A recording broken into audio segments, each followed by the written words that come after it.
Hello everyone, welcome to HOSPA IAS. In this video, we will discuss about the India-China border dispute and the Doklam issue of 2017. So let's begin.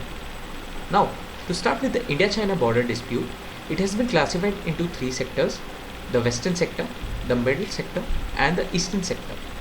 The western sector comprises of the state of Jammu and Kashmir. The middle sector comprises of the state of Himachal Pradesh and Uttarakhand, and the eastern sector comprises of Arunachal Pradesh. So let's look at them and discuss them one by one.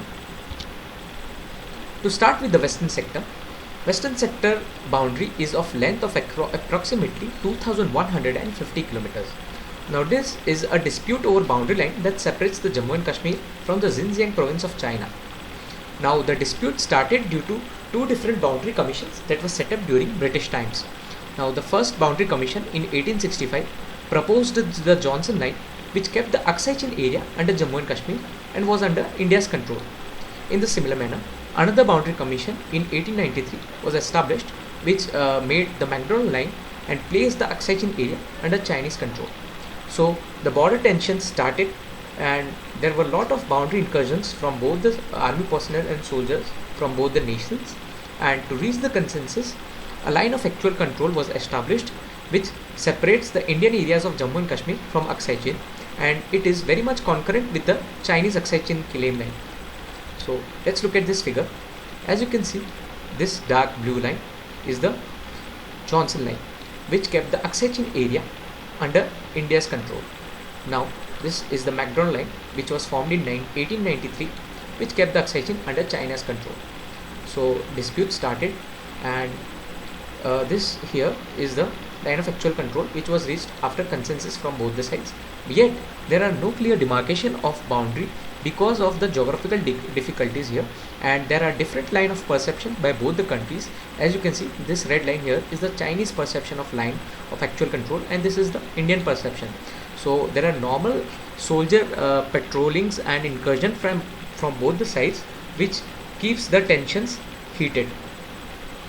Now in this second figure, as you can see, this area here is the Pakistan occupied Kashmir part and was ceded to China in 1963. Now this area was sole part of India, yet Pakistan ceded this to China, and China also accepted this. So here this shaded part is this area is the Shakshkam Valley, and from this valley Shiok river passes through the Ladakh region. As you can see in this figure also, this is the Shiok river. So please keep this in mind, it's a very important fact. Now middle sector. Now middle sector comprises of boundary line of around 625 kilometers. There is not much of a disagreement over this area and is a settled territory. And this comprises of state of Himachal Pradesh and Uttarakhand.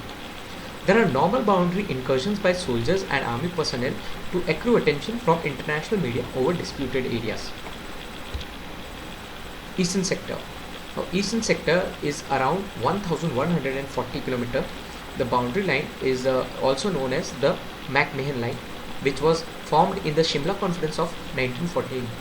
This conference, the boundary was established by the agreement between the British and the Tibetan representatives. So Chinese does not claim this as to be the official boundary line because there was no involvement of any Chinese representatives during the Shimla Conference. So the Sino-China War broke out in 1962 due to this, and as you know, in this war India was terribly lost, and till today China claims whole of Arunachal Pradesh as its territory and keeps main focus on the Tawang region because of the cultural homogeneity with the Chinese culture, and the different Buddhist monasteries are also present in Tawang region. And in recent past, the Tibetan spiritual leader Dalai Lama, who has taken refuge in India, also visited this Buddhist monasteries, which was highly condemned and criticized by the Chinese. Now let's start with the Doklam issue. Now Doklam is a tri-junction point between India, Bhutan and China. So this Doklam was a dispute between China and Bhutan, but due to the Treaty of Peace and Friendship of 2007, which is signed between India and Bhutan, it became India's moral responsibility to protect Bhutan's sovereignty. Also, China wanted to construct a road from the Chumbi Valley to the Doklam, which would have been very much made the distance shorter to the Chicken Neck corridor or the Siliguri corridor, which could have hampered the security of the northeast region and would have been easily came under the influence of China if the road would have been constructed. So it was also India's another reason for interfering in the Doklam dispute, and also to justify it, India cited the Treaty of 2012 where India and China were signed to maintain the status quo on border disputes, so due to which the 2-month military standoff was brought to an end by diplomatic discussions. So as you can see here, this is the Chumbi Valley from which China wanted to construct a road to the Donglam region or the Doklam region, and as you can see here, it would have kept the distance or the mobility very much shorter, and this would have been a very much grave risk to the security of the northeast region. So it was India's also hidden reason of interfering in this dispute. So as you can also see in this diagram, this is the Chumbi Valley and this is the Doklam region from which China wanted to construct the road.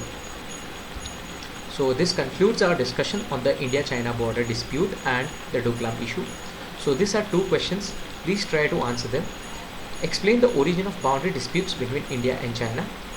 Explain the Doklam issue. How does it affect Indian subjects?